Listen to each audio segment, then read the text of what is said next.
Hello, CO300 students. In this video, I'm going to be addressing some of the basics of outlining and making some connections between outlining and the basic argument structure, which will be important for the researched argument. The basic argument structure is about relationships. We have thesis, or the claim of the whole essay. We have the reasons, which answer why questions for readers, why they should agree with your claim, and evidence answers the why readers should believe your reasons, right? We're always trying to convince them of our position. Here we have an example. The thesis, donuts are the best breakfast for busy college students, with 3 reasons and evidence for those reasons. The first reason being because they're widely and easily available. Make a note of that because framing. Donuts are the best breakfast for busy college students because. The second being because they're portable. The third being because they are cheap. And I'll reiterate each reason has at least 2 pieces of evidence. 2 of those reasons have 3. You'll always want at least 2 pieces of evidence to support a reason. Looking at this example, I've circled the 3 pieces of evidence for the reason because they're cheap, and indicated that this could be one section or at least one paragraph of the overall essay. Little quick reminder in terms of terminology. A section is composed or made up of one or more paragraphs sharing the same purpose.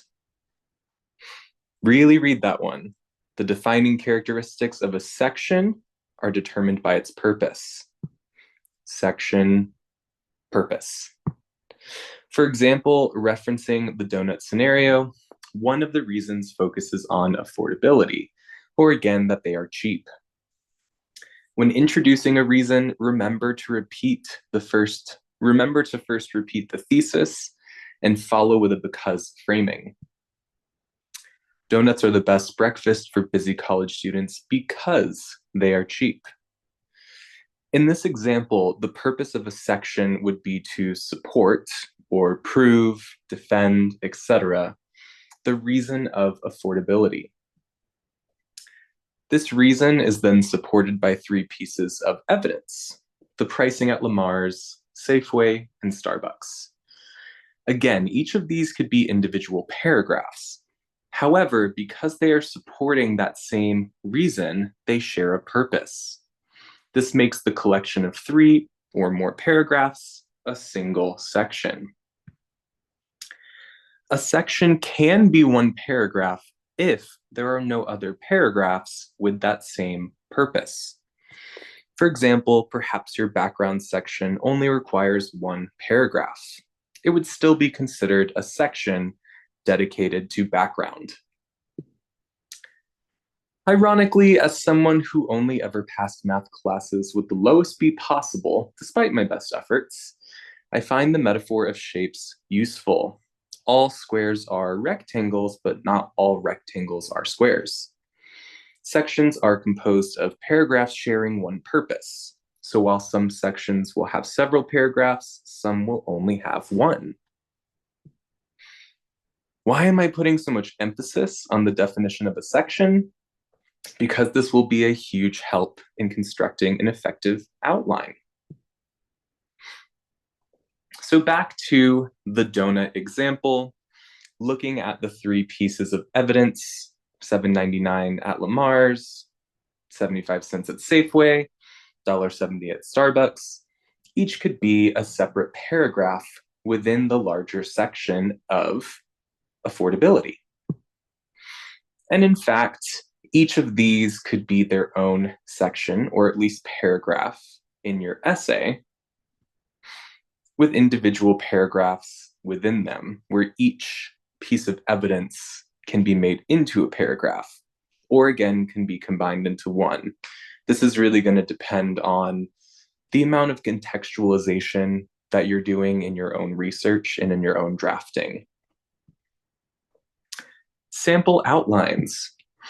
Having a clear understanding of thesis reasons and evidence is crucial to forming an outline. On Canvas, there are 2 sample outlines available under the Supplemental Materials module. They are titled Sample Outline A and Sample Outline B. One is strong, one is weak. Even if you've already completed the characteristics of strong outlines, the group assignment, I recommend that you review these samples and see if you can come up with any more characteristics of strong outlines before you submit to the characteristics of strong outlines individual submission.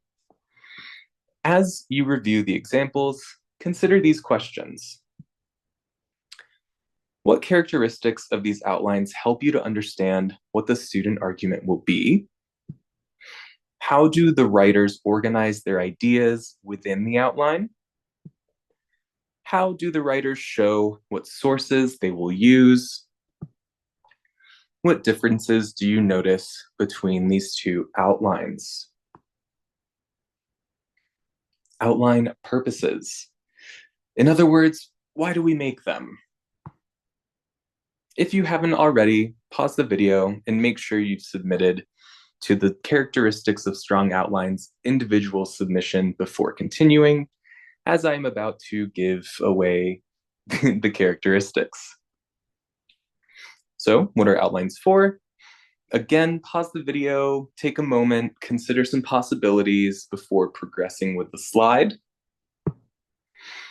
They help with planning, so ideas are clear, organized, and ready for development.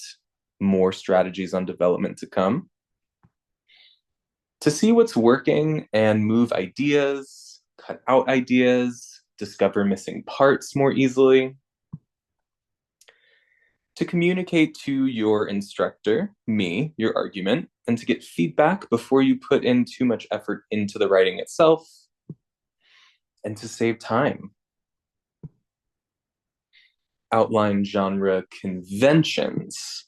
So a reminder, genre conventions concern what a text looks like, and what it does. So what does an outline look like? How does it function? What characteristics do we expect?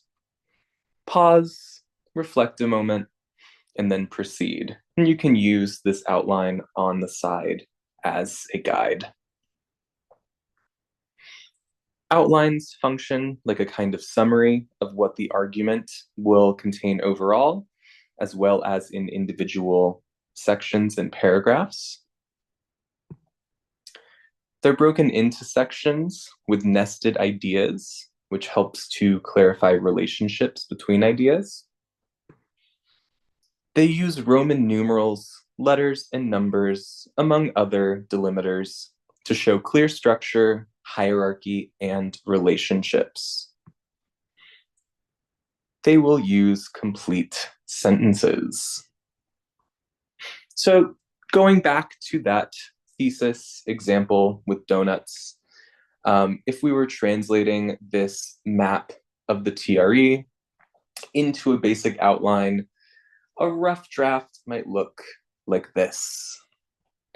And you'll notice that within this example adaptation, there are some things missing that would be considered strong in an outline.